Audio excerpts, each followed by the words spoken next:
नमस्कार, आप सभी दर्शकों का बहुत बहुत स्वागत है हमारे खास कार्यक्रम कवि दरबार। मैं हूं आपकी होस्ट एंड दोस्त निशा और मेरे साथ हमारे आज के साथी अनिल जी भी मौजूद है, जो कि खुद एक बहुत बेहतरीन कवि हैं। आज के कवि दरबार में हमारे साथ जुड़ चुके हैं देश के अच्छे अच्छे कवि, जो अपनी रचनाओं से आपको करेंगे ओतप्रोत। जी हाँ, कवि दरबार जिसका आप सभी को बेसब्री से इंतजार था, कवि दरबार का आज पहला एपिसोड है। कवि दरबार को आप प्रति शुक्रवार, प्रति शनिवार रात 10 बजे देख सकते हैं। मैं मंच में आमंत्रित करूंगी हमारे सभी कवियों को, कवि दीपक चित्रांशी को, कौशल किशोर सक्सेना जी को, विजय गिरी जी को, अतुल अलंकार जी को और चित्रांशी सक्सेना। ये सभी कवि आज के हमारे पहले एपिसोड में आ चुके हैं, जो कि अपनी रचनाएं सुनाएंगे। जोरदार तालियों से स्वागत करिए आज के हमारे कवि दरबार के प्रथम एपिसोड के सारे राष्ट्रीय कवि हमारे बीच में उपस्थित हैं। आज ये कवियों का दरबार, कवि दरबार, आज प्रथम एपिसोड हम लोग यहाँ पर शुरुआत कर रहे हैं। बिल्कुल, और मैं मंच में आमंत्रित करूंगी हमारे पहले कवि। उससे पहले मैं उनके बारे में कुछ बता दूं। जी हाँ, ये वो कवि हैं जो माँ की ममता लिखते हैं। जी हाँ, और कुछ लाइनों के साथ मैं उनको मंच में आमंत्रित करूंगी अतुल अलंकार जी को। माँ कि मुझे वह प्रेम खुद से बढ़ के भी दिन रात करती है, जरा सी दूर जाऊं फोन पर वो बात करती है, और जमाने में नहीं देखा कहीं भी प्रेम है इतना, जो मेरी माँ सदा स्नेह की बरसात करती है। और एक बार जोरदार तालियों के साथ मैं मंच में आमंत्रित करूंगी अतुल अलंकार जी को वे आएं और अपनी रचना प्रस्तुत करें। सीधे 4 पंक्तियों के माध्यम से सीधे आपसे जोड़ता हूँ। आज महफिल में मेरी सोहरतें चली आई, मेरी गजलों की महक उसकी जुबां तक आई, जब मेरे शब्दों को अर्थों की जरूरत थी अतुल, एक मेरी माँ ही थी जो मुझको यहाँ तक लाई, एक मेरी माँ ही थी जो मुझको यहाँ तक। एक बंद और निवेदित करता हूँ। तेरी आंखों का नीर हो जाऊं, तेरी आंखों का नीर हो जाऊं, तेरे मधुवन का तीर हो जाऊं, मैं पुजारी तो तेरा बन न सका, तेरे दर का फकीर हो जाऊं, तेरे दर का फकीर हो जाऊं। और एक संजीदा शेर।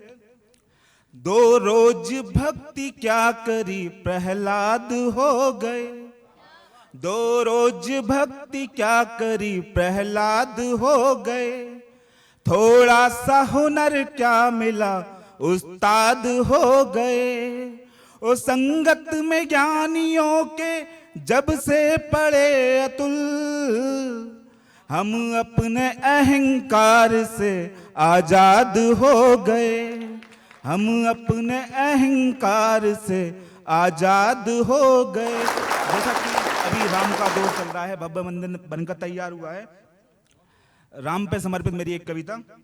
निश्चित ही ये सदी रचेगी, निश्चित ही ये सदी रचेगी, नई कथा श्री राम की, जय बोलो सियावर राम की, बोलो बोलो सियावर राम की।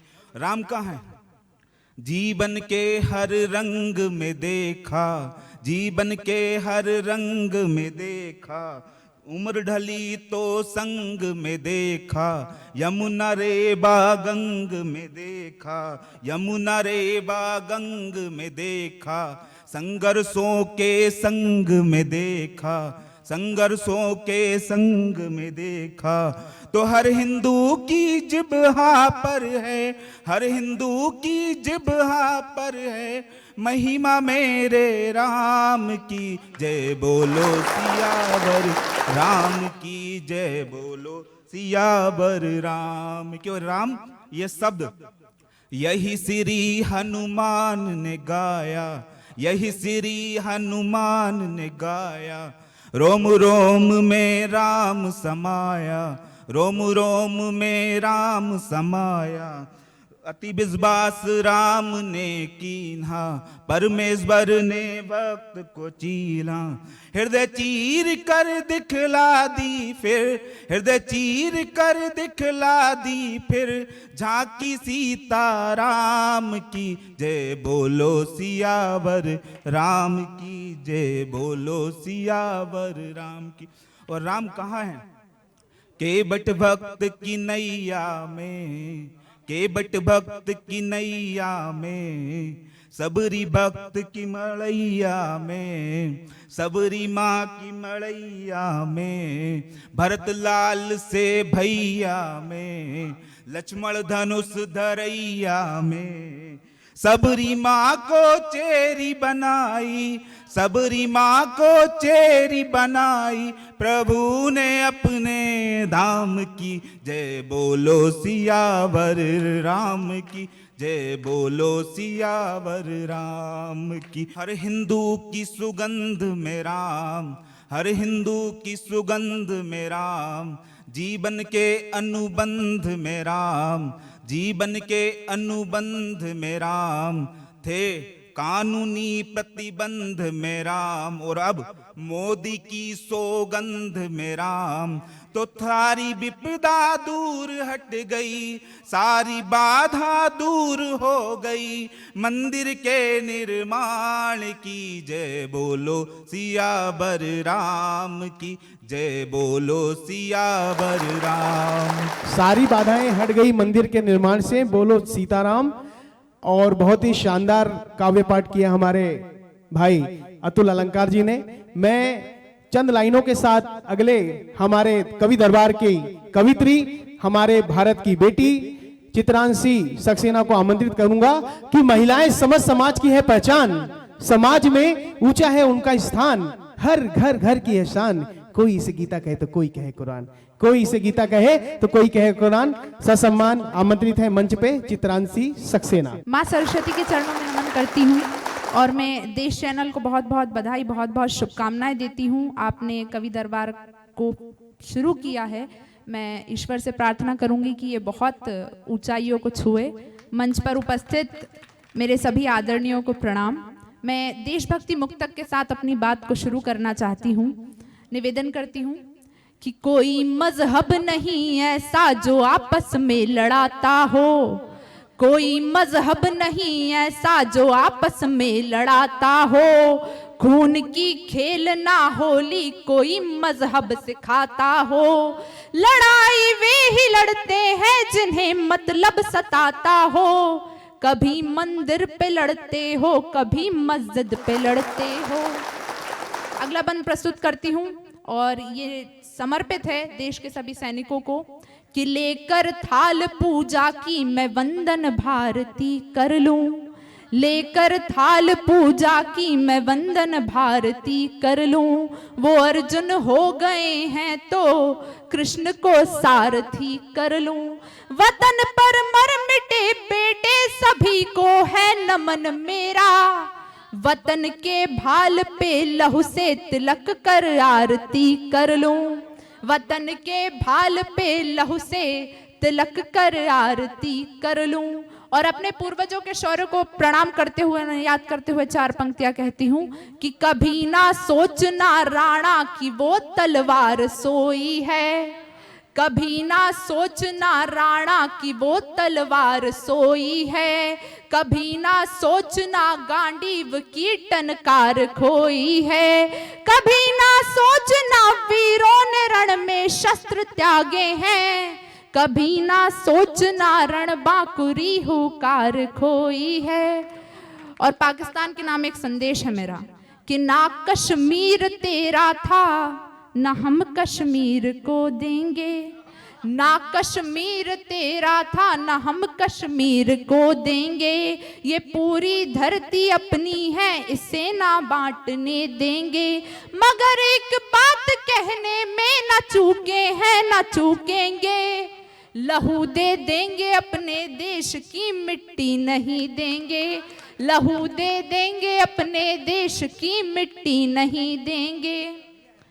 अयोध्या में भगवान श्री राम का भव्य मंदिर बन चुका है, रामलला की प्राण प्रतिष्ठा हो चुकी है और पूरा देश और पूरा विश्व राममय हुआ है। मैं भगवान राम के लिए 4 पंक्तियां पढ़ना चाहती हूँ कि पूरी दुनिया में अपना ये केसर रंग छा जाए, पूरी दुनिया में अपना ये केसर रंग छा जाए, महोत्सव हो हर एक दिल में ये भगवा ध्वज छा जाए, सनातन धर्म में जीना, सनातन धर्म में मरना, हर एक धड़कन में केवल राम छा जाए।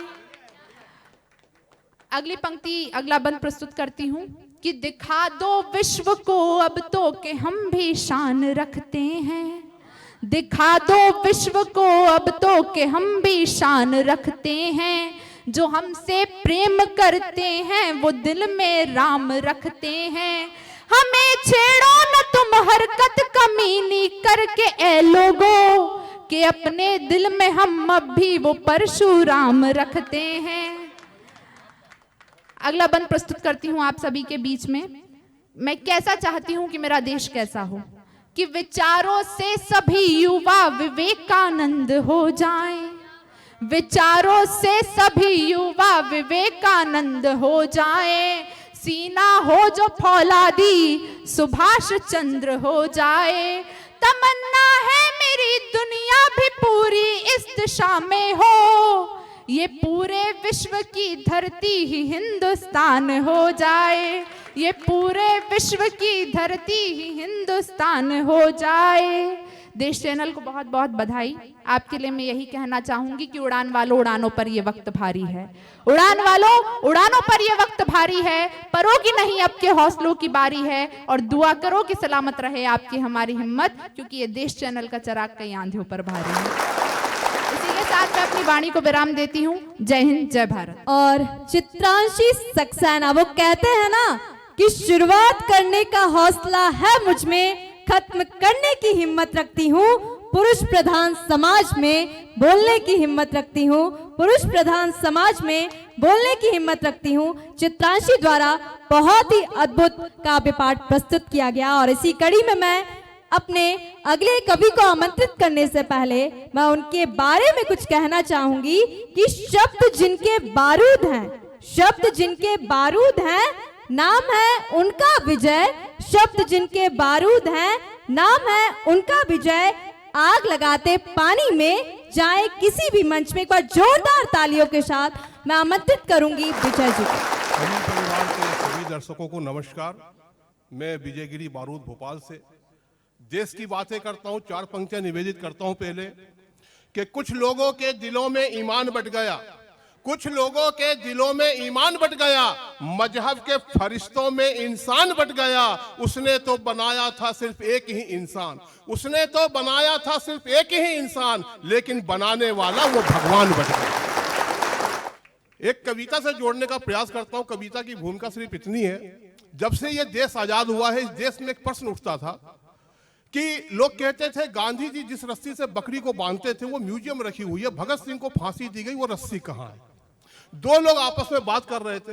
पहले व्यक्ति ने प्रश्न किया दूसरे व्यक्ति से, क्या वो रस्सी कहाँ है जिस रस्सी से क्रांतिकारियों को फांसी दी गई? तो दूसरे व्यक्ति ने यह बोला कि जिस रस्सी ने हमारे क्रांतिकारियों के प्राण लिए, ऐसी मनहूस रस्सी को कोई क्यों रखेगा? तो रस्सी ने कहा मैंने आज तक किसी के प्राण नहीं लिए हैं, अगर मुझे किसी क्रांतिकारी के प्राण लेने होते तो भगत सिंह चूमता नहीं, हमें इतिहास में नहीं पढ़ाया गया। इस देश में एक क्रांतिकारी हुए, उनका नाम था वीर बंधु सिंह, जिन्हें 3 बार फांसी दी गई। एक क्रांतिकारी हुए जिनका नाम था राजा राव राम बख्श, जिन्हें 7 बार फांसी दी गई। तो रस्सी कहती है कि अगर मुझे किसी के प्राण लेने होते तो भगत सिंह मुझे चूमता नहीं, वीर बंधु सिंह को 3 बार फांसी पर नहीं चढ़ाया जाता, राजा राव राम बख्श को 7 बार फांसी पर नहीं चढ़ाया जाता। तो पहले व्यक्ति ने उससे प्रश्न किया रस्सी से कि इनके प्राण गए कैसे? तो यहां से रस्सी अपनी बात कहती है, सुनिएगा। रस्सी कहती है कि जितने वीर चढ़े थे फांसी पर सारे मुझको भाते थे, जितने वीर चढ़े फांसी पर सारे मुझको भाते थे, वीर बंधु भारत माँ को गोरों के शीश चढ़ाते थे, उनकी गर्दन से लिपटी तो कई बार में टूट पड़ी, प्राण उन्होंने तजे तभी थी रक्तिम धारा फूट पड़ी, कहा चूम कर हे माँ अब तो मुझको मुक्ति दो, सहन नहीं होती ये बंदिश, पुनर्जन्म की शक्ति दो। हाथ जोड़कर जब दोनों ने मुझसे ऐसी फरियाद किए, तब मैं मजबूर हुई और मैंने उनके प्राण लिए। स्वयं देवता आसमान से आह्वान जब करते थे, वीर हमारे हंसते हंसते प्राणदान तब करते थे। रस्सी कहती है मैं क्या थी, तुम लोगों ने मुझे क्या बना दिया, क्योंकि इस देश में सबसे पहले कोड़े मारने की सजा थी, कारावास की सजा थी, उसके बाद सूली पे लटकाने की सजा आई, उसके बाद फांसी की सजा आई। तो रस्सी अपनी पीड़ा कहती है। रस्सी कहती है कि राम धनुष से बंद लंका को ध्वस्त किया, राम धनुष से बंद लंका को ध्वस्त किया, अर्जुन के गांडीव चढ़ी तो कौरव दल का अस्त किया, शंभु धनुष से बंधी तो सिया संग्राम की प्रीत हुई, पृथ्वीराज ने छुआ तो शब्द भेदी बन सच की जीत हुई, यमुना तट पर कान्हा झूला करते थे राधा के साथ में, राधा अपना हाथ दिया करती कान्हा के हाथ में, मैं पावन थी लेकिन अपने हालातों में खोई थी, अरे वीरों के गर्दन से लिपटी तो फूट फूट कर रोई थी। हमारे देश के क्रांतिकारियों को अवतारी कहा जाता है। जब वो रस्सी फांसी के रूप में क्रांतिकारियों के गले में गई तो रस्सी ने सोचा कि मैं किस भारत माँ के बेटों की मृत्यु की वजह बन रही हूँ। तो रस्सी ने उन क्रांतिकारियों से क्षमा मांगी और एक वरदान मांगा। तब पंक्तियां निवेदित करता हूँ, सुनिएगा। रस्सी कहती है, जैसे ही गले में गई रस्सी कहती है कि क्षमा करो हे वीर सपूतो, समझो मेरी लाचारी, लिपट रही जो गर्दन से हुआ रस्सी गोरों से हारी, और वरदान मांगती। और अंतिम दो पंक्ति में आपको मालूम पड़ जाएगा वो फांसी वाली रस्सी कहाँ है। जैसे ही गले में रस्सी गई, रस्सी कहती है कि क्षमा करो हे वीर सपूतो, समझो मेरी लाचारी, लिपट रही जो गर्दन से हुआ रस्सी वीरों से हारी, और वरदान मांगती है कि राष्ट्र प्रेम की अलख जगे तब मुझको भी सम्मान मिले, भारत जब आजाद बने तब मुझको भी नई पहचान मिले, वरदान तुम्हारा मिला तो मैं धन्य धन्य हो जाऊंगी, अन्य नहीं समझेगा कोई तो अनन्य हो जाऊंगी। फिर वीरों का वरदान मिला तो रस्सी गर्वित हो गई, अमर तिरंगे को वह रस्सी आज समर्पित हो गई। और तिरंगे में रस्सी ही क्यों लगी है? अंतिम बंद पढ़ता हूं। रस्सी कहती है कि अमर तिरंगा खींचा करती हूं तो मन खिल जाता है। रस्सी कहती है कि अमर तिरंगा खींचा करती हूं तो मन खिल जाता है, जनगण मन सुनती हूं तो मन का चाहा सुख मिल जाता है, लहर लहर लहराता है जब अमर तिरंगा शान से, तब तब यह महान धरती गर्वित होती है सम्मान से। कुछ अपने लोगों ने जब मेरा उपहास उड़ाया था, फांसी का फंदा बनने को विवश किया तड़पाया था, आजादी के लिए दिया जिन अमर सपूतों ने बलिदान, बेबस थी अब मांग रही हूं उन वीरों से क्षमादान। जय हिंद जय भारत। एक रस्सी जो भारत माता के सपूतों के नाम लिखी गई थी, और उस रस्सी को कहां से शुरू करके और कहां हमारे देश के तिरंगे के नाम लिखी, बहुत बहुत बढ़िया, बहुत ही शानदार। जैसा उनका नाम है विजयगिरी बारूद, बारूद वो बारूद जो जहां जाता है आग लगा देता है, जो जहां जाता है आग लगा देता है। और मैं इस कार्यक्रम की अगली कड़ी में हमारे बीच हास्य के वो कलाकार जो देश के कोने कोने में जाके हमारे मध्य प्रदेश का नाम रोशन करते हैं, चंद लाइनों के साथ उनको मंच पे आमंत्रित करूंगा कि हंसना जिन्हें आता नहीं उन्हें हंसा देते हैं, पूरे देश में अपनी कविता से छा जाते हैं। ससम्मान आमंत्रित हैं दीपक जी। आप सबको दंडात्मक प्रणाम करता हूं।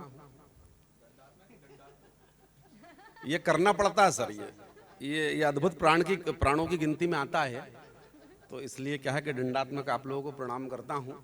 और एक निवेदन और करना चाहता हूं कि पूरे देश में साहब फर्जीवाड़ा चल रहा है और कुछ भी नहीं चल रहा। जहां जाओ वहां फर्जीवाड़ा, जहां देखो वहां फर्जीवाड़ा, अद्भुत लपक के फर्जीवाड़ा चल रहा है। मतलब ये कंडीशन है, आज मैं हंसता फर्जी तरीके से, मुस्कुराता फर्जी तरीके से, बातें करता फर्जी तरीके से, देखता फर्जी तरीके से, दिखाता फर्जी तरीके से, समझता फर्जी तरीके से, समझाता फर्जी तरीके से, बस यही चल रहा है और कुछ भी नहीं चल रहा है। बताने आया हूं आपको। बस मैं 4 पंक्तियां पढ़ता हूं कि रिश्तेदारी में फर्जीपन पाया जाता है, दोस्ती में फर्जीपन आ जाता है, अरे हंसी भी लोग फर्जी हंसते हैं, दिल में रखते और आस्तीन से डसते हैं। हंसी भी लोग फर्जी हंसते हैं, दिल में रखते हैं और आस्तीन से डसते हैं। अरे हंसने का अंदाज फर्जी हो जाता है, आंखों का प्यार फर्जी हो जाता है, और जो कहते हैं कि जान दे देंगे तुम्हारे लिए, उनका जान देने का अंदाज फर्जी हो जाता है। बस यही चल रहा है देश में और कुछ भी नहीं चल रहा। और 4 लाइनें पढ़ता हूं, किसी को कुछ भी नहीं मालूम है साहब, किसी को कुछ भी नहीं आ रहा है। वो नेताओं को राजनीति करना नहीं आ रहा है, उद्योगपति को उद्योग करना नहीं आ रहा है, दुकानदार को दुकान चलाना नहीं आ रहा है, भक्तों को भक्ति करना नहीं आ रहा है, आतंकवादियों को आतंकवाद फैलाना नहीं आ रहा है, लोगों को भारत माता की जय बोलना नहीं आ रहा है, रिश्तेदारों को रिश्तेदारी निभाना नहीं आ रहा है, प्रेमियों को प्रेम करना नहीं आ रहा है, क्रिकेटों को बैटिंग करना नहीं आ रहा है, लोगों को सेटिंग करना नहीं आ रहा है, लड़कों को चेटिंग करना नहीं आ रहा है, कुंवारों कुंवारता रहना नहीं आ रहा है। भगवान कसम पूरे देश में फर्जीवाड़ा चल रहा है और कुछ भी नहीं चल रहा।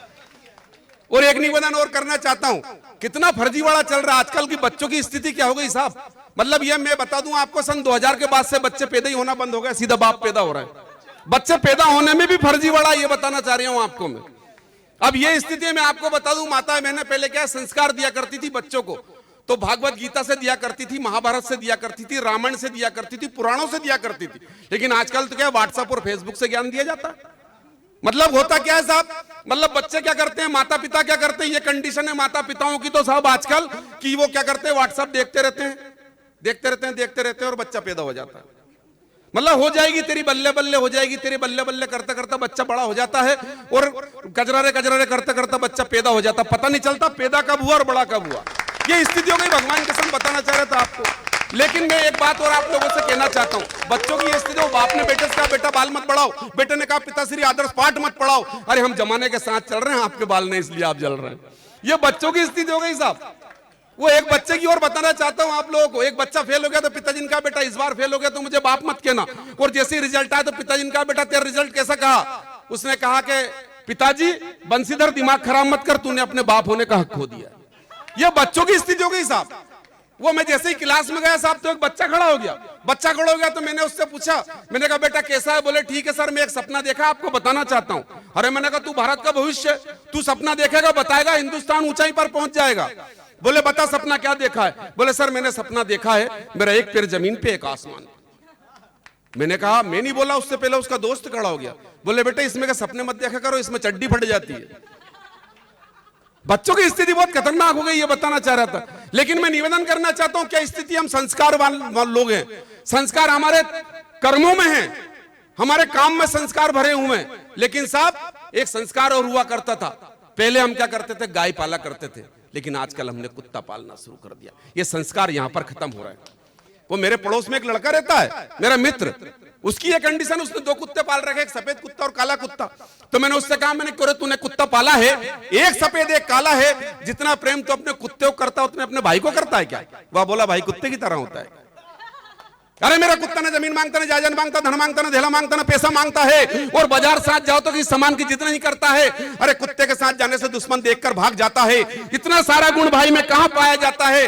तभी मैंने कहा तू मूर्ख है, तुझमें अकल नहीं है, शायद तूने रामायण नहीं पढ़ी है, तुझे गीता का ज्ञान नहीं है। अरे भगवान राम ने भरत के लिए 14 वर्ष का वनवास स्वीकार किया था, लक्ष्मण ने उर्मिला का साथ छोड़ राम का साथ स्वीकार किया था। अरे भगवान श्री कृष्ण ने बलराम की डांट सही, लेकिन तूने कुत्ते की महिमा कही। अरे जिस दिन इस पृथ्वी से भाई के संबंध टूट जाएंगे, उस दिन भगवान राम मनुष्यों से रूठ जाएंगे।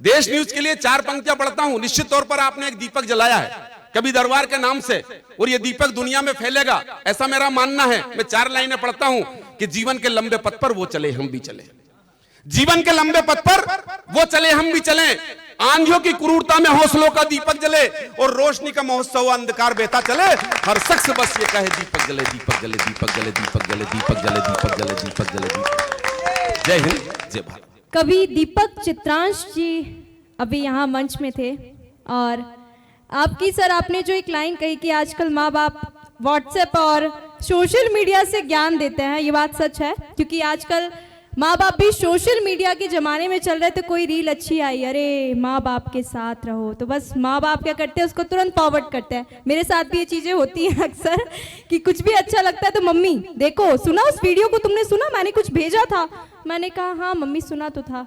ये चीज़ें होती, तो खैर बहुत अच्छा पढ़ा सर आपने, बिल्कुल हाथ से कवि हमारे साथ जुड़े थे अभी कवि दीपक चित्रांश जी। और मैं नेक्स्ट कवि को बुलाऊंगी इसी कड़ी में। हमारे अगले कवि को मैं बुलाने से पहले मैं कुछ लाइनें पढ़ूंगी अपनी माँ के लिए कि मन भावन निर्मल पावन, वह सीधी और सरल, मन भावन, निर्मल पावन, वह सीधी और सरल, और माँ का आंचल इतना पावन जैसे गंगा जल, और माँ का आंचल इतना पावन जैसे गंगा जल। और इसी कड़ी में मैं आमंत्रित करूंगी कौशल किशोर सक्सेना जी को, वे आए और अपनी कविता प्रस्तुत करेगा। जोरदार ताली। बहुत बढ़िया, सारे कवि लोग अच्छा पढ़ के गए हैं और देश न्यूज को हृदय से बधाई देता हूं। ये शुरुआत बहुत दूर तक जाए ऐसी उम्मीद करता हूं। बहुत बढ़िया विजय भाई पढ़ के गए हैं, दीपक भाई ने हास्य बहुत अच्छा किया है। हास्य हमको भी आता है, हम भी हंसा लेते हैं। दरअसल क्या है कि हमारी शक्ल वैसी है नहीं है कि हम श्रृंगार पढ़ें, तो हास्य पढ़ना पड़ता है भाई साहब। बचपन में तो हमारी शादी नहीं हो रही थी, एक बार वो लड़की वाले हमको देखने आए, बहुत कुछ देखा, देखने के बाद में हमारे पिताजी के कान में कुछ बोले। हमारे पिताजी भी हमारे पिताजी थे, बोले आप तेज बोलो, क्या बोल रहे हैं? वो लड़की वाले बोले हमें आपका लड़का पसंद नहीं है।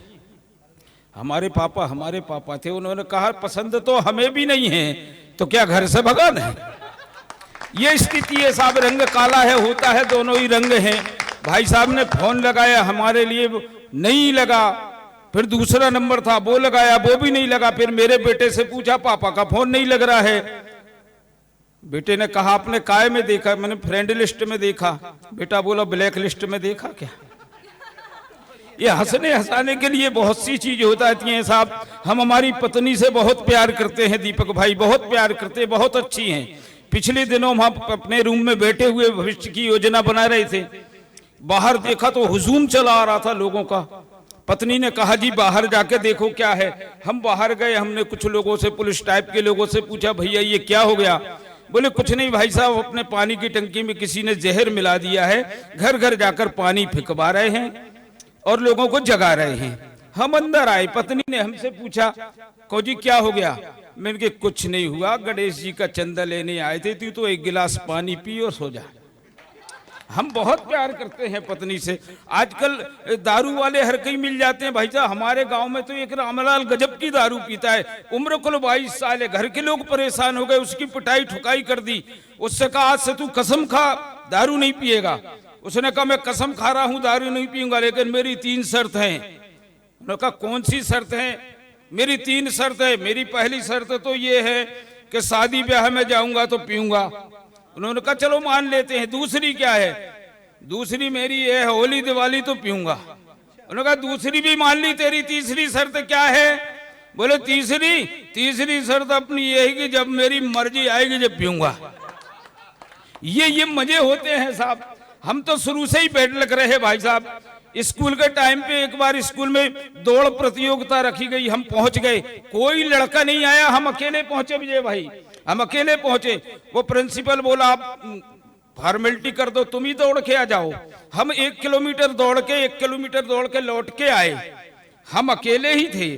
थोड़ी देर में बोर्ड पर रिजल्ट लिखा था कौशल सक्सेना द्वितीय। हमने प्रिंसिपल से कहा सर जब हम अकेले ही थे तो द्वितीय क्यों? बोले बेटा जिसको फर्स्ट देना था वो आया नहीं है। ये व्यवस्थाओं के ऊपर है साहब। एक व्यंग और यहीं से ले रहा हूं कि एक बिल्ली ने चूहे को रोटी डाली, उसकी ये प्रक्रिया लगी हमें नियम से निराली। हमने बिल्ली से कहा मौसी जन्मजात दुश्मन पर कैसा करम, आप निर्वहन कर रही हैं कौन सा धर्म? तब बिल्ली ने हमसे कहा यार मानव तेरी अकल खोटी है, और मैंने जो चूहे को डाली है वो मध्याह्न भोजन की रोटी है, वो मध्याह्न भोजन की रोटी है। और मात्र कागजों पर सरकारी सपना साकार हो रहा है, और मध्याह्न भोजन का बंटवारा तो इसी प्रकार हो रहा है। मध्याह्न भोजन का बंटवारा तो इसी प्रकार हो रहा है। और महिला दिवस पर बोलते हुए नेताजी भावनाओं में बह गए। महिला दिवस पर बोलते हुए नेताजी भावनाओं में बह गए। वहां उपस्थित प्रत्येक महिला को अपनी बहन कह गए।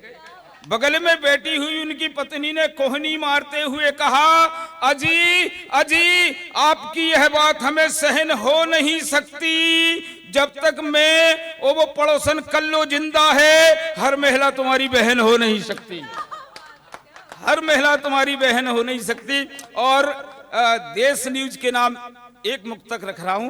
अपनी वाणी को विराम देने के लिए। बहुत संघर्ष आप लोग कर रहे हैं और जब संघर्ष के दौर से हम गुजरते हैं, निश्चित तौर पर हमारे कंपटीशन में लोग आ जाएं तो खुशी होती है, लेकिन वो तो जाने क्या क्या करने लगते हैं, कहां से पैर काटने लगते हैं। लेकिन जिस मजबूती के साथ आज ये देश चैनल प्लेटफार्म पर दौड़ रहा है, दो पंक्तियों से कह रहा हूं, सुनिएगा कि जब जब कोई आजाद परिंदा आसमान की ओर बढ़ा, जब जब कोई आजाद परिंदा आसमान की ओर बढ़ा, धरती की मर्यादा छूटी, प्रतिबंधों का बोझ बढ़ा।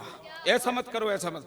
धरती की मर्यादा टूटी, प्रतिबंधों का बोझ बढ़ा, और नन्हे पंखों की हसरत को, नन्हे पंखों की हसरत को गिद्धों ने ज्यों ही देखा, उसके पंख कतरने को फिर एक नया षड्यंत्र करा, उसके पंख कतरने को फिर एक नया षड्यंत्र करा।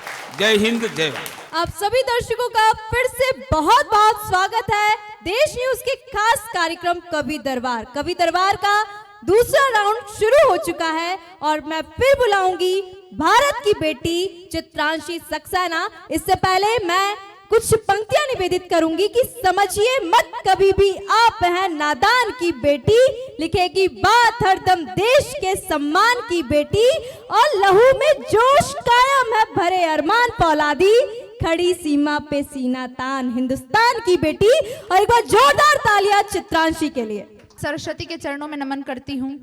मंच पर उपस्थित सभी महानुभावों को प्रणाम करती हूँ।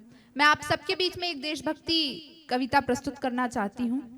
निवेदन करती हूँ कि आजादी के दीवाने कफन ओढ़ चले थे, इंकलाब जिंदाबाद बोल चले थे। आजादी के दीवाने कफन ओढ़ चले थे, इंकलाब जिंदाबाद बोल चले थे। जान हथेली पे रख दौड़ चले थे, जान हथेली पे रख दौड़ चले थे, इंकलाब जिंदाबाद बोल चले थे, इंकलाब जिंदाबाद बोल चले थे। माँ भारती की आरती उतारते रहे, आजादी के लक्ष्य पे सवार वो रहे। माँ भारती की आरती उतारते रहे, आजादी के लक्ष्य पे सवार वो रहे। जिंदगी को मौत के गले लगाते थे, जिंदगी को मौत के गले लगाते थे, माता के चरणों में शीश को चढ़ाते थे। खून को ना समझा खून बहा देते थे, कनपट्टी पे गोली खुद मार लेते थे, कनपट्टी पे गोली खुद मार लेते थे। मौत का ही चोला तन ओढ़ चले थे, मौत का ही चोला तन ओढ़ चले थे, इंकलाब जिंदाबाद बोल चले थे। आजादी के दीवाने का फन ओढ़ चले थे, इंकलाब जिंदाबाद बोल चले थे। कुर्बानी की राहों को आबाद रखेंगे, मर मिटने के नए काफिले सजाएंगे। कुर्बानी की राहों को आबाद रखेंगे, मर मिटने के नए काफिले सजाएंगे। तलवारों की धारों को मिटाते चले थे, तलवारों की धारों को मिटाते चले थे, भालों की नोकों को भी नमाते चले थे। बढ़ते हुए कदमों को हटाते नहीं थे, बढ़ते हुए कदमों को हटाते नहीं थे। गोली खा के शीश को झुकाते नहीं थे, गोली खा के शीश को झुकाते नहीं थे। मौत का ही फंदा गले डाल चले थे, मौत का ही फंदा गले डाल चले थे, इंकलाब जिंदाबाद बोल चले थे। आजादी के दीवाने का फन ओढ़ चले थे, इंकलाब जिंदाबाद बोल चले थे। और अगला बंद प्रस्तुत करती हूँ कि माँ का आंचल छूने वाला हाथ काट दे, लहू के उबाल से दुश्मन को मिटा दे। माँ का आंचल छूने वाला हाथ काट दे, लहू के उबाल से दुश्मन को मिटा दे। भारत माता की कसम खा के चले थे, दुश्मनों के लिए काल बन चले थे, जुल्मों की रफ्तार को भी थाम चले थे। रंग दे बसंती चोला गाते चले थे, रंग दे बसंती चोला गाते चले थे। मौत का ही गीत गुनगुनाते चले थे, मौत का ही गीत गुनगुनाते चले थे, इंकलाब जिंदाबाद बोल चले थे। आजादी के दीवाने का फन ओढ़ चले थे, आजादी के दीवाने का फन ओढ़ चले थे, इंकलाब जिंदाबाद बोल चले थे, इंकलाब जिंदाबाद बोल चले थे। शहीदों के चरणों में अपने श्रद्धा सुमन अर्पित करती हूँ। मैं ये कहना चाहती हूँ कि वो हमें क्या सिखा कर गए। उन्होंने हमें सिखाया कि बहादुरी का ढंग सिखाकर चला गया है कोई, बहादुरी का ढंग बताकर चला गया है कोई, चुकाकर खून की कीमत चला गया है कोई, और आज हम उन्हें याद करते हैं यारो, वतन पे मरने का हुनर सिखा गया है कोई। मैं अपनी अगली कविता प्रस्तुत करना चाहती हूँ आपके बीच में कि धरती को सब स्वर्ग बना दे, माँ का कर्ज चुका दे। धरती को सब स्वर्ग बना दे, माँ का कर्ज चुका दे।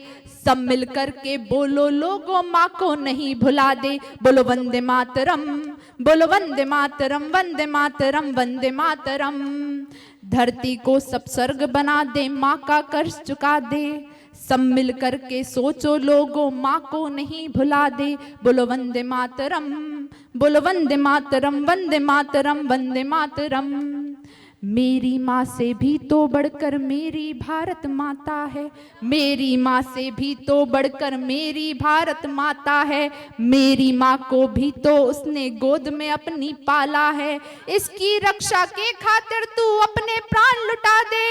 दुश्मन का तू शीश काट कर माँ को भेंट चढ़ा दे। जनमानस को शपथ है माँ की, जनमानस को शपथ है माँ की, माँ का मान बढ़ा दे। बोलो वंदे मातरम, बोलो वंदे मातरम, वंदे मातरम, वंदे मातरम। हमने भी इतिहास रचा है अपना खून बहा के। हमने भी इतिहास रचा है अपना खून बहा के। भगत सिंह तो फांसी चढ़ता फंदा गले लगा के। चंद्रशेखर और सुभाष भी अपनी जान लुटा दे। धूल चटा दी अंग्रेजों को, माँ का मान बढ़ाते। हम भी तो कुर्बानी दे दे, हम भी तो कुर्बानी दे दे, माँ को लहू चढ़ा दे। बोलो वंदे मातरम, बोलो वंदे मातरम, वंदे मातरम, वंदे मातरम। लेकिन आज उस देश की हालत कैसी है कि शहीदों की आंखों से भी अब खून के आंसू फूटते हैं। शहीदों की आंखों से भी अब खून के आंसू फूटते हैं। रक्षा करने वाले ही तो हरदम देश को लूटते हैं। चप्पे चप्पे पर हत्यारे माँ बेटी को लूटते। लहू पानी हो जाता है, रिश्ते भी सब टूटते। युवा शक्ति जागो अब तो, युवा शक्ति जागो अब तो, बहती धारा मोड़ दो। बोलो वंदे मातरम, बोलो वंदे मातरम, वंदे मातरम, वंदे मातरम, वंदे मातरम, वंदे मातरम, बोलो वंदे मातरम। और अंतिम पंक्तियों के साथ अपनी बात को समाप्त करना चाहती हूँ कि आजादी के दीवानों ने सपने सजाए थे जो, कहती है हरदम मेरी माता भारती। आजादी के दीवानों ने सपने सजाए थे, वो कहती है हरदम मेरी माता भारती। प्राणों को गवा दे चाहे शीश को कटा ले हम, चारों दिशाएं भी अब तुमको पुकारती। बलिदानियों को शीश अपना झुकाते हम, भारत माता की करें मिल हम आरती। और खून को निचोड़ा कहा इंकलाब जिंदाबाद, तिरंगे को कहा यही सब का है सारथी। तिरंगे को कहा यही सब का है सारथी। जय हिंद, जय भारत। बहुत ही शानदार भारत की बेटी चित्रांशी सक्सेना के द्वारा माँ भारती की रचना पाठ किया गया। मैं भी आपके माँ भारती के चरणों में चंद लाइनें पेश करता हूं कि मातृभूमि की रक्षा हेतु अरे देंगे अपनी जान, लहराएंगे तिरंगा अपना, लिखेंगे हिंदुस्तान।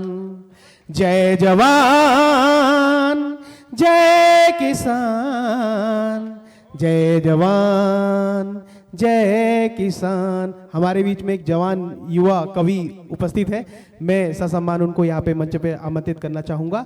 अतुल अलंकार जी। अभी आपने ओज देखा, हास्य देखा, मैं थोड़ा आपको संजीदापन की तरफ ले जाना चाहता हूँ। एक से निवेदित करता हूँ। वक्त की मार से मजबूर बना करते हैं, वक्त की मार से मजबूर बना करते हैं, इसलिए हम तो फसादों से मना करते, इसलिए हम तो फसादों से मना करते हैं। जख्म गैरों ने दिए उनका असर कुछ भी नहीं, जख्म अपनों के ही नासूर बना करते हैं, जख्म अपनों के ही नासूर बना करते हैं। दौरे गर्दिश में भला जो भी मुसीबत आई, दौरे गर्दिश में भला जो भी मुसीबत आई, दोस्ती दोस्तों के नाम से ही शर्माई, दोस्ती दोस्तों के नाम से ही शर्माई। उम्मीद वफा कैसे करेगा ये अतुल, मेरी परछाई तक ना मेरा साथ दे पाई, मेरी परछाई तक ना मेरा साथ दे पाई। अभी तक माँ पे बहुत से लोगों ने लिखा, लेकिन अपने जीवन का एक कैरेक्टर ऐसा रहता है जो पर्दे के पीछे से हमेशा आपकी मदद करता है, अपने बच्चों की मदद करता है, लेकिन उस पर अभी तक किसी ने नहीं लिखा। मैंने एक पिता पे गीत लिखा है, आप लोगों के बीच में रखना चाहता हूँ। कभी घूर कर कभी प्यार से कुछ भी कहते हो, कभी घूर के कभी प्यार से कुछ भी कहते हो, पापा तुम पलकों पर प्रतिपल, पापा तुम पलकों पर प्रतिपल मेरे रहते हो, कभी घूर कर कभी प्यार से कुछ भी कहते हो। और वंदे निवेदन करता हूं, कितने कष्ट दिए हम सब ने मिलकर बारी बारी, कितने कष्ट दिए हम सब ने मिलकर बारी बारी, माता ममता की मूरत तो पिता है जिम्मेदारी, माता ममता की मूरत तो पिता है जिम्मेदारी, हमको कपड़े नए सिला खुद पहने वही पुराने, हमको कपड़े नए सिला खुद पहने वही पुराने, बिटिया रानी रूठ न जाए बिस्किट लाते खाने, परिवार की खुशहाली हित क्या क्या रहते हो, परिवार की खुशहाली हित क्या क्या रहते हो, पापा तुम पलकों पर मेरे प्रतिपल रहते हो। और अगला वन, कोई दुखी ना रहे घर में दुख तो मेरा है, एक पिता सोचता है कोई दुखी ना रहे घर में दुख तो मेरा है, अपने मुंह का निवाला भी, अपने मुंह का निवाला भी कह देते तेरा है, तो गर्मी सर्दी बरखा सारी ऋतुएं आती हैं, गर्मी सर्दी बरखा सारी ऋतुएं आती हैं, परिश्रम करते देख तुम्हें चुपचाप चली जाती हैं, तो गर्मी की तपन सर्दी की सेहरन में रहते हो, गर्मी की तपन सर्दी की सेहरन में रहते हो, पापा तुम पलकों पर प्रतिपल मेरे रहते हो। और एक पिता का क्या दायित्व रहता है, बिटिया को घर बेटे को बहु सुंदर लाना है, बिटिया को घर बेटे को बहु सुंदर लाना है, पापा तो वस कर्तव्यों का, पापा तो वस कर्तव्यों का ताना बाना है, और आवश्यकता की चीजें सब झोला भर कर लाएं, आवश्यकता की चीजें सब झोला भर कर लाएं, मम्मी की माथे की सिलबट, मम्मी की माथे की सिलबट कभी देख ना पाए, तो माँ को माँ का हक दिल बाने, माँ को माँ का हक दिल बाने, क्या क्या कहते हो पापा तुम पलकों पर प्रतिपल मेरे रहते हो। अगला वंदे निवेदित करता हूं। जिसके कारण सारा जीवन हल में जोत दिया, एक पिता ने जिसके कारण सारा जीवन हल में जोत दिया, उसी पुत्र ने नेम प्लेट पे पालिस पोत दिया। जिसके कारण सारा जीवन हल में जोत दिया, उसी पुत्र ने नेम प्लेट पे पालिस पोत दिया। तुमने सूरज चंदा मांगा बोले कर आए, तुमने सूरज चंदा मांगा बोले कर आए। वो ही माता पिता आज क्यों, वो ही माता पिता आज क्यों लगने लगे पराए। और फिर भी बच्चे सुखी रहे हर दुआ में कहते हो, फिर भी बच्चे सुखी रहे हर दुआ में कहते हो। पापा तुम पलकों पर प्रतिपल मेरे रहते हो। और एक पिता चाहता कि उसके पुत्र बेटे कैसे बने, कि सिर बनने करके दिखलाया ऐसा काम बनो, सिर बनने कर कर दिखलाया ऐसा काम बनो। बचन पिता का पालन करने वाले राम बनो। मगर ध्वज से चिर जाओ गर आन पिता की हो, दुनिया में प्रसिद्ध हुई संतान पिता की हो। और एक 60 साल हो गए, पिताजी बोलते हैं 60 साल हो गए सठिया गए। मेरा अंतिम लाइन है, तो जिंदा भगवानों को क्यों तुम, जिंदा भगवानों को क्यों तुम, जिंदा भगवानों को क्यों तुम बूढ़ा कहते हो। जिंदा भगवानों को क्यों तुम बूढ़ा कहते हो।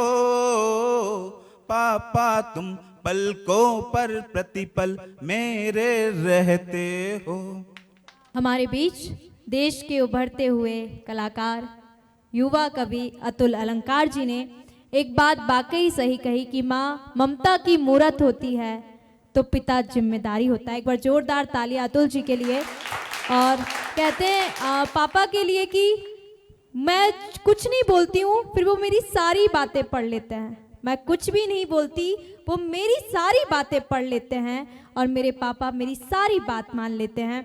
और इसी के साथ इसी कड़ी में मैं अपने अगले कवि को आमंत्रित करूंगी, विजय गिरी जी को। उससे पहले कुछ लाइनें मैं बोलूंगी।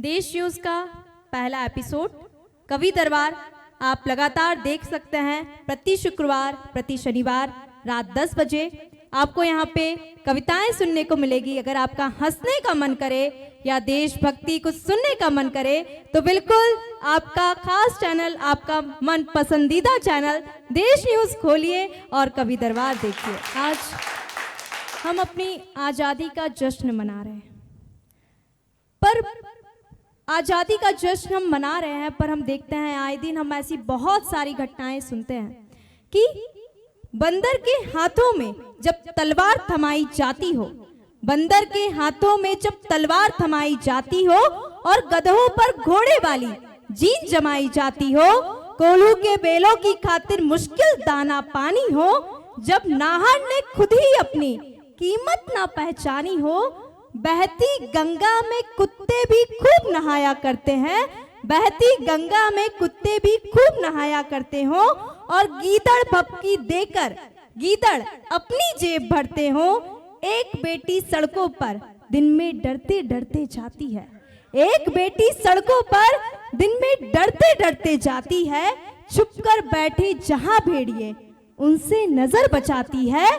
खतरे में अस्तित्व जहां हो, इस आधी आबादी का बोलो कैसे जश्न मनाए हम अपनी ही आजादी का, बोलो जश्न कैसे मनाए हम अपनी ही आजादी का। और इसी के साथ मैं नेक्स्ट जो कवि है हमारे अगले कवि, मैं उनको आमंत्रित करूंगी। विजय जी को एक बार जोरदार तालियों के साथ। कवि दरबार के दर्शकों को पुनः प्रणाम करता हूं। सभी ने अपनी अपनी वीरसी कविताएं सुनाई। बहुत से लोगों ने पाकिस्तान पे लिखा। मैं पाकिस्तान पे नहीं लिखता हूं भाई साहब। पाकिस्तान क्या है, मैं 4 पंक्तियां निवेदित करता हूं, फिर कविता से जोड़ूंगा। क्या है पाकिस्तान, सुनिएगा कि वतन पे जो प्राण लुटाए उसे हम बलिदान कहते हैं। वतन पर जो प्राण लुटाए उसे हम बलिदान कहते हैं। बेगुनाहों का जो लहू बहाए उसे हम शैतान कहते हैं। और वो 2 कौड़ी के टुच्चे को डॉन कहते हैं। वो 2 कौड़ी के टुच्चे को डॉन कहते हैं। तो सुन, हम अपने शौचालय को पाकिस्तान कहते हैं। मैं एक कविता से जोड़ता हूं। ये देश हमारा अखंड भारत था, आज ये खंडित भारत है। ये देश कैसे खंडित हुआ, मैं पंक्तियां निवेदित करता हूं, सुनिएगा। अखंड भारत में मेरी नई कविता है, सर आपको समर्पित करता हूं कि खंडित कैसे देश हुआ यह पीड़ा तुम्हें सुनाता हूं। खंडित कैसे देश हुआ यह पीड़ा तुम्हें सुनाता हूं। इतिहास के काले पन्ने सबके सम्मुख लाता हूं। भारत भू के टुकड़ों का यह दर्द किसी ने कब गाया। खंड खंड भारत देखा तो मेरा रक्त उबल आया। हम थे बहुत विशाल मगर हमको टुकड़ों में बांट दिया। फूलों की डाली को बगिया के माली ने काट दिया। आओ तुम्हें बतलाऊं कौन से छोर तलक भारत फैला था। बर्मा तिब्बत से लेकर लाहौर तलक भारत फैला था। इस पृथ्वी पे टोटल 240 देश है। 240 देशों में 195 देशों को मान्यता प्राप्त है। और उन 195 देशों में 24 वो देश है जो कभी अखंड भारत के हिस्सा हुआ करते थे।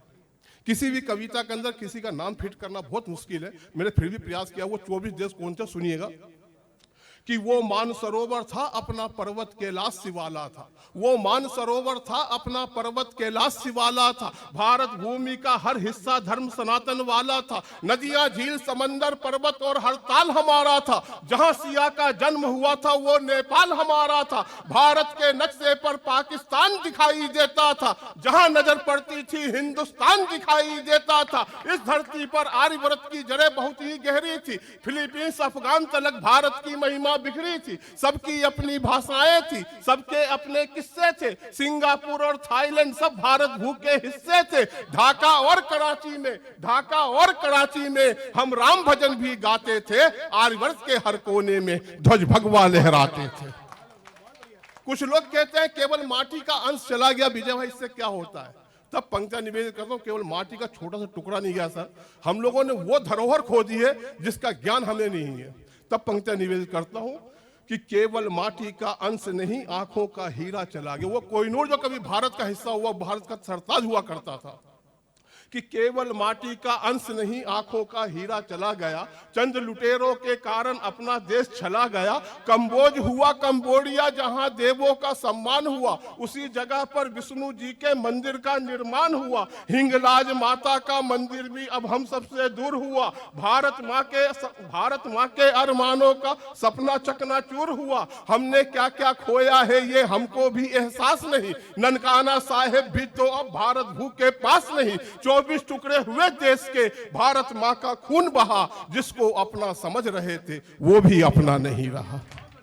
और ये देश खंडित कैसे हुआ? फिर पंक्तियां, कुछ कड़वी पंक्तियां हैं, सुनिएगा कि हुए पल्लवित कई राजवंश इस भारत की माटी पर। अपना झंडा लहराता था तिब्बत वाली घाटी पर। वैसे तो हम परंपरा का पालन करने वाले हैं, लेकिन हमने आस्तीन में नाग विसेले पाले हैं। हम पर अब तक लाखों अत्याचार हुए। मजहब की तलवारों से भारत माता पे वार हुए। गद्दारों की मिली भगत से हम पर हमले होते थे। कुछ राजा महाराजा गोरी की बाहों में सोते थे। अगर हम सब मिलकर रहते तो कोई भूभाग नहीं खोता। सदा अखंडित रहता भारत, कभी भी खंडित ना होता।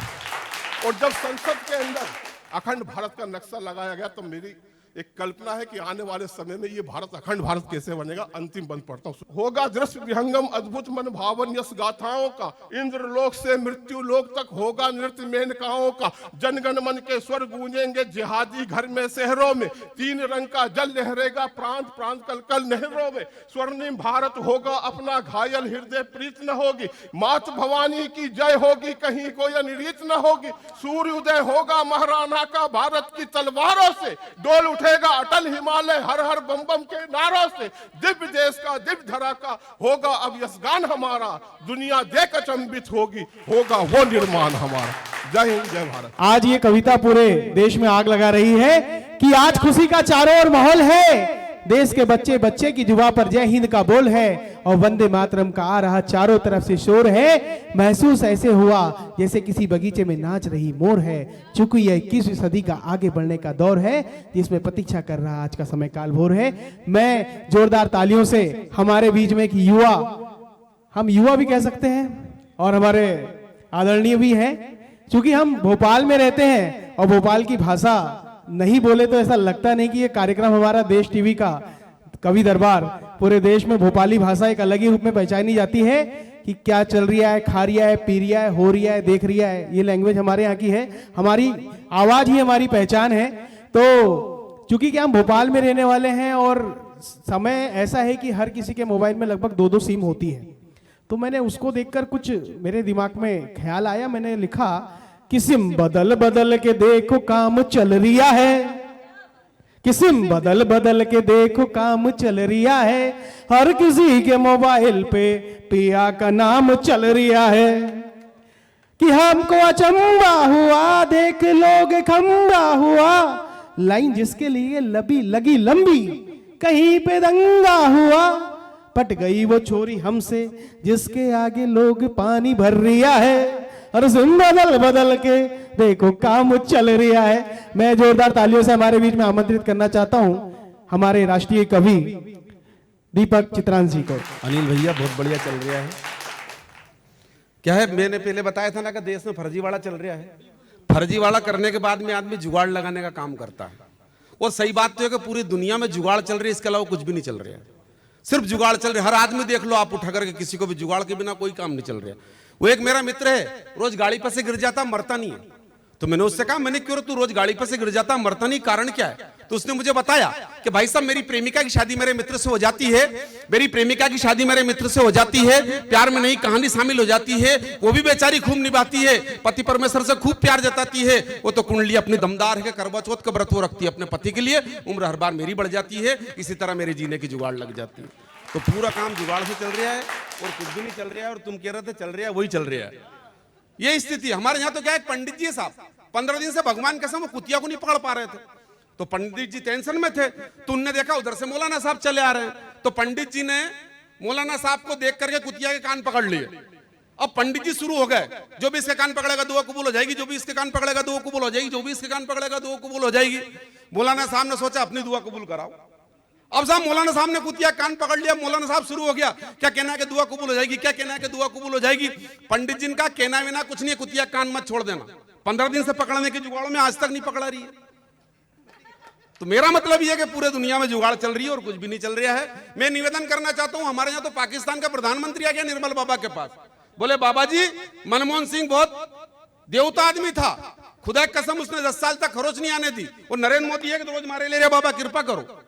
बाबा ने कहा तिरंगा देखा, बोले देखा, बोले पाकिस्तान ले गया, बोले नहीं ले गया, बोले तिरंगा पाकिस्तान ले जा, कृपा आनी शुरू हो जाएगी, जूते भी नहीं खाएगा, जिंदगी बन जाएगी, और तिरंगे की छत्र छाया में पूरी जिंदगी जी पाएगा, वरना एक रोज सर्जिकल स्ट्राइक में कुत्ते की तरह मारा जाएगा, तो जन्नत दोजख तक नहीं मिल पाएगी, तेरी रूह कब्रिस्तान में भड़ी के खाएगी। तो भगवान श्री कृष्ण ने कहा कि जिस दिन एक दिन भगवान श्री कृष्ण ने कहा कि जिस दिन भगवान श्री कृष्ण ने कहा कि जिस दिन तू मारा जाएगा उस दिन तिरंगा तेरी छाती में गाड़ा जाएगा, उस दिन तू हिंदुस्तान जिंदाबाद के नारे लगाएगा। बस यही जुगाड़ चल रही है, कुछ भी नहीं चल रहा। मैं निवेदन करना चाहता हूं, मातृशक्ति भी यहाँ पर विराजमान है और देश चैनल को मैं, देश न्यूज को मैं प्रणाम करते हुए मैं निवेदन करना चाहता हूं। अभी क्या होता है साहब, उत्तर प्रदेश के लोग कहते हैं हमारे यहाँ की महिला बहादुर, राजस्थान के लोग कहते हैं हमारे यहाँ की महिला बहादुर, महाराष्ट्र के लोग कहते हैं हमारे यहाँ की महिला बहादुर। तो मैंने उनसे पूछा, मैंने कैसे बहादुर ये बताइए? बोले साहब हमारे यहाँ अगर आदमी मर जाए ना तो कंधे पर धर के लिए जाती है, नहीं मरा तो जिंदा जला के आ जाती है। तो मैंने कहा ये बहादुरी है? बोले हाँ बहादुरी। मैंने कहा सुनो रे, मध्य प्रदेश की महिला से ज्यादा बहादुर कोई भी नहीं है। बोले कैसे? मैंने कहा आदमी जिंदा भी रहता है और जीने भी नहीं देती है, इससे बड़ी बहादुरी कहां से लेके आओगे आप? ये स्थिति भाई साहब, पूरा काम जुगाड़ से चल रहा है। और मैं तो निवेदन करना चाहता हूं, विजय भाई बैठे हैं, बहुत अच्छे व्यक्ति हैं, और विजय भाई इसलिए अच्छे व्यक्ति हैं कि ये क्या करते हैं, भाभी जी से तू करके बोलते हैं, तो बच्चों ने भी तू करके बोलना शुरू कर दिया। तो भाभी जी ने इनसे शिकायत की। क्या शिकायत की आपके बीच में रखता हूं मैं। भाभी जी ने इनसे कहा कि अपमान हर बार मेरा ही कराते, आप नाम लेके मुझे आप काहे को पुकारते, कि अपमान हर बार मेरा ही कराते, आप नाम लेके मुझे आप काहे को पुकारते, और बच्चे भी तो सारा दिन नाम मेरा लेते हैं, मना करूं नाम ना ले मुझ पे हुकारते। तो भैया बोले गलती हुई है मुझे अब ना हो, नाम लेके तुझे अब नहीं मैं बुलाऊंगा, और अपमान नहीं होने दूंगा अब आपका मैं, मम्मी के आज से ही आपको बुलाऊंगा। अद्भुत काम है साहब इनका। लेकिन साहब दुनिया में लोग प्रेम करते हैं, मैं 4 पंक्तियां पढ़ता हूं, कहां पहुंच गया प्रेम कि आशिकी में जितने कूदे उतने आशिकी में डूबे, आशिकों को क्या मिला है कुछ नहीं पता, कि आशिकी में जितने कूदे उतने आशिकी में डूबे, आशिकों को क्या मिला है कुछ नहीं पता। अरे क्या मिला है उनको पता, क्या मिला है उनको पता, क्या मिला है उनको पता। अरे झुंझुना मिला है उन्हें, झुंझुना मिला है उन्हें, झुंझुना मिला है उन्हें, झुंझुना मिला। लेकिन 4 लाइनें पढ़ता हूं, भगवान राम विराजमान हो गए हैं, पत्थर की महिमा है, और निश्चित तौर पर पूरी पृथ्वी पूरी दुनिया पत्थर की, और पत्थर में हम कण कण में भगवान निकालने का काम करते हैं। तब 4 लाइनें पढ़ता हूं कि ये धरती तो श्री राम भगवान की गाथा गाती है, ये धरती तो श्री राम भगवान की गाथा गाती है, ये धरती तो भरतलाल त्यागी की कसमें खाती है, और इस धरती पर केवट जैसे गंगा पार कराते हैं, इसीलिए तो श्री राम मुद्रिका देकर जाते हैं, इसीलिए तो श्री राम मुद्रिका देकर जाते हैं। तो इस धरती पर जटायु जैसे पक्षी युद्ध में कूदे हैं, इस धरती पर राम लखन भी सीता वन वन ढूंढे हैं, और इस धरती पर इंतजार में गीत सुहाने गाते हैं, इसीलिए तो श्री राम सबरी के बेरों को। पत्थर की महिमा बताता हूं, इस धरती पर श्री राम लिखने से पत्थर तेरे हैं, इस धरती पर श्री राम लिखने से पत्थर तेरे हैं, पत्थर की महिमा के ही तो इस दुनिया में डेरे हैं। अरे महाप्रलय के संकट से जब गोकुल घबराया था, श्री कृष्ण पर्वत उंगली रख गोकुल गांव बचाया था, और जब लक्ष्मण को रणभूमि में मूर्छित कर लेटाया था, हनुमान पर्वत लाकर लक्ष्मण के प्राण बचाया था, हनुमान पर्वत लाकर लक्ष्मण के प्राण बचाया था। तो इस धरती पर पत्थर को जब रामचरण छू जाते हैं, पत्थर से ही माता अहिल्या के दर्शन हो जाते हैं, और इस धरती पर भक्ति में जब भगत हो जाते हैं, पत्थर के खंबे से भगवान नरसिंह प्रकट हो जाते हैं, पत्थर के खंबे से भगवान नरसिंह प्रकट हो जाते हैं। तो ये धरती तो पत्थर की, पत्थर में ईश्वर रहते हैं। पत्थर की पूजा क्यों करते, कुछ पागल ये कहते हैं, तो सच पूछो तो पत्थर में हम सबके ही प्राण हैं, और बच्चे बच्चे में देखो तो राम भक्त हनुमान है, बच्चे बच्चे में देखो तो राम भक्त हनुमान है। इसी के साथ मैं अपनी वाणी को विराम देता हूं।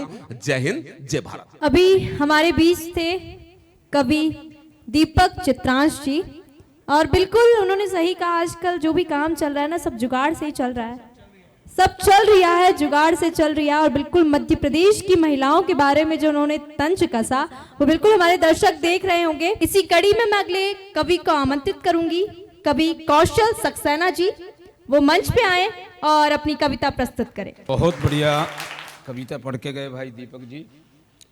अनिल भाई अभी भोपाली भाषा की बात कर रहे थे।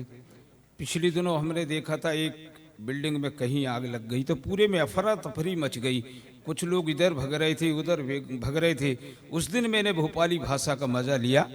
एक हाँ 60 साल की बुढ़िया आई, दूसरी बुढ़िया से क्या बोली, 2 पंक्तियां हैं लेकिन आनंद है भोपाली भाषा का। उसने कहा कोई इधर आ रिया है, कोई उधर जा रिया है, कुन्नू की अम्मा ये होकर रिया है।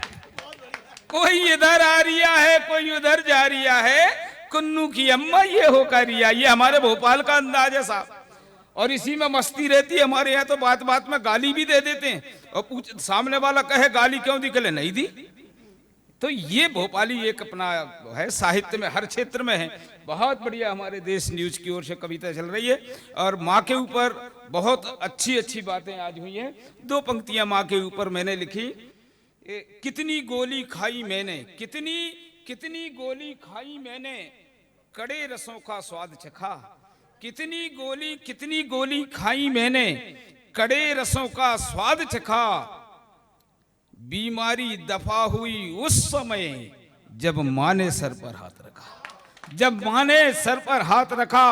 और माँ की अर्थी लेकर जिस दिन हम शमशान गए, माँ की अर्थी लेकर जिस दिन हम शमशान गए, उस दिन ऐसा लगा कि मेरे घर के सब भगवान गए। उस दिन ऐसा लगा कि मेरे घर के सब भगवान गए।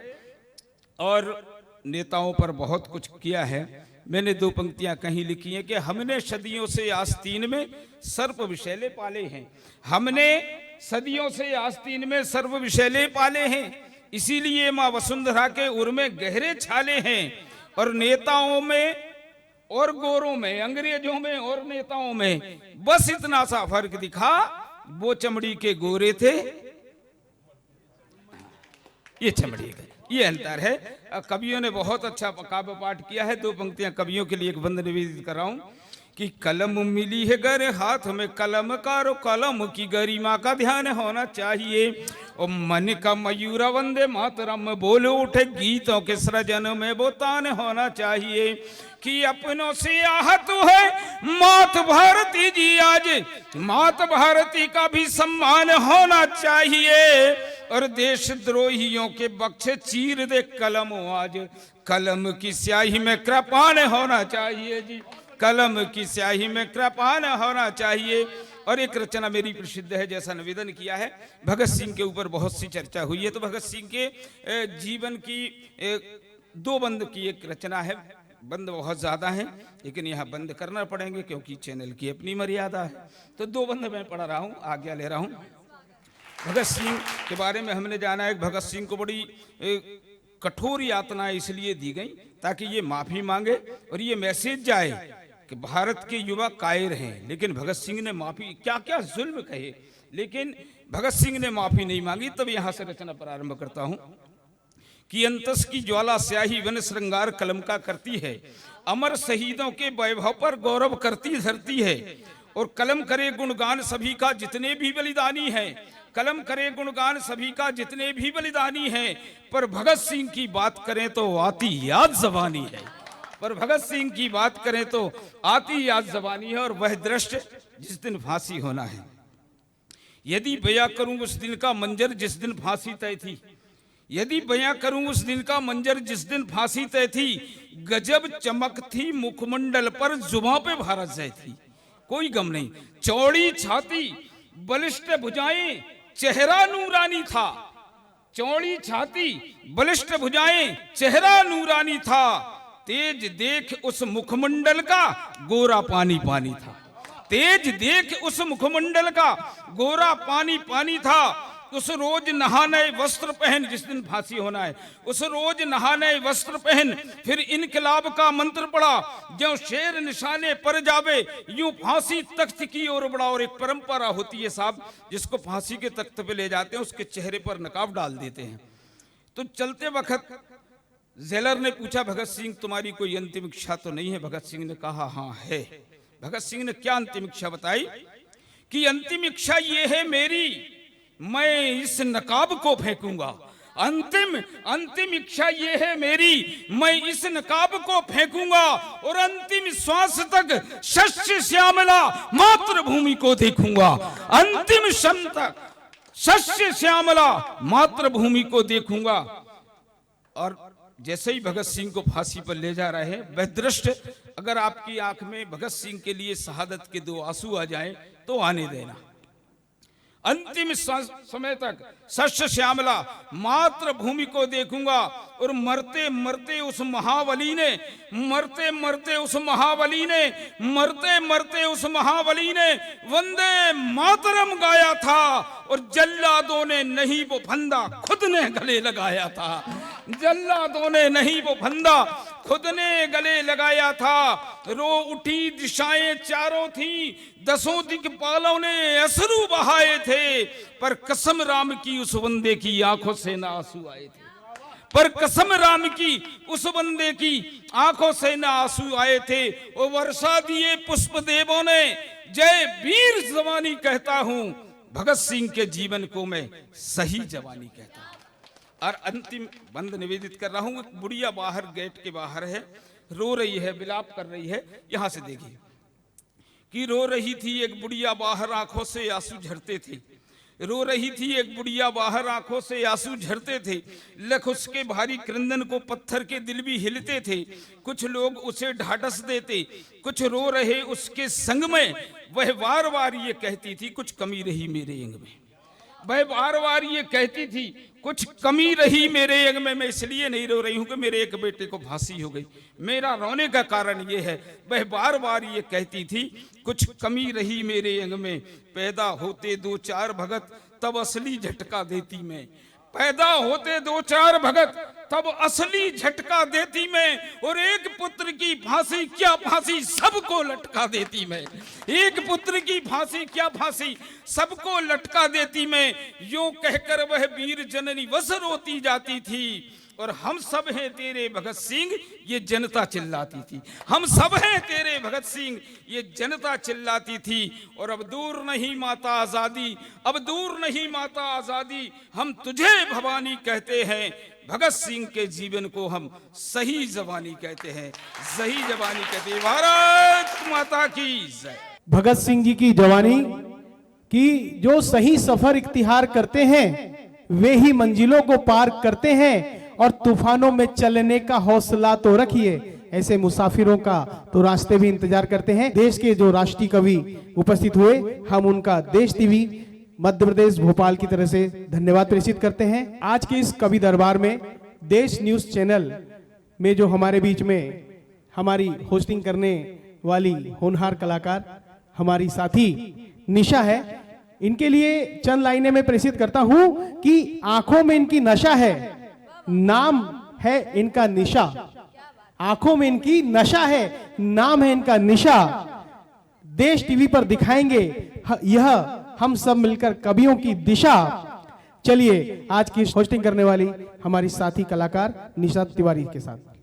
और बिल्कुल अनिल जी, आपने मेरे ऊपर ये जो लाइनें लिखी हैं, ऐसे ही मैं कहीं खड़ी थी तो एक व्यक्ति आया, बोला आपके लिए कुछ बोलना है। मैंने कहा कहिए। तो बोले आपके लिए ही कुछ कहना है। तो मैंने कहा ठीक है कहिए। तो बोले निशा का नशा है या नशा ही निशा है, रास्ते खो गए या भटकी हुई दिशा है। बहुत बढ़िया, बहुत बढ़िया। और कवि दरबार जिसका हमारे दर्शक बेसब्री से इंतजार कर रहे थे, आपने अभी देखा यहाँ पे ओज से लेके वीर रस, माँ की ममता, भगत सिंह और साथ ही साथ हास्य, सभी रसों का समावेश आपको देखने को मिला। हमारे बीच राष्ट्रीय कवि और कवि जिन्होंने अपनी रचनाएं पढ़ी, और किशोर सक्सेना जी जो आपने अभी अंत में इनके लिए जो लाइनें लिखी थी कि युवा को, एक जवान को सीखना चाहिए भगत सिंह से। और कहते हैं कि युवा जो है, आज के युवा पीढ़ी जो है वो अपनी संस्कृति को भूल गई, समाज को भूल गई, सभ्यता भूल गई, संस्कार भूल गई। हमें ऐसे बहुत से ताने हमारे मम्मी पापा बोलते हैं, हमारे दादी दादा बोलते हैं। तो बिल्कुल आपने सही कहा। और मैं युवाओं के सम्मान में ये पंक्ति रखूंगी कि युवा धूम मचाते हैं, मॉल, डिस्को और क्लब के अंदर सारे नाचते गाते हैं। ये भी सच है कुछ लोगों पर फैशन तुमको खूब मिले, ये भी सच है कुछ लोगों पर फैशन तुमको खूब मिले। हद मार के ये होगा कि संग अपने महबूब मिले, कि मैकडॉनल्ड्स और KFC का बर्गर हमको भाता है और डोमिनोज का पिज्जा भी शायद खूब सुहाता है। लेकिन बात मेरे वतन की हो तो दिल से हुंकार निकलती है। और कदम मिलाकर लड़कों से लड़की भी बाहर निकलती है, कदम मिलाकर लड़कों से। और इसी के साथ कवि दरबार का ये पहला एपिसोड था जिसमें आपने सभी रसों का समावेश देखा, छंदबद्ध छंदमुक्त कविताएं देखी, अलंकारों का समावेश देखा। मिलेंगे कवि दरबार में कुछ ऐसी ही कविताओं के साथ। देखते रहिए देश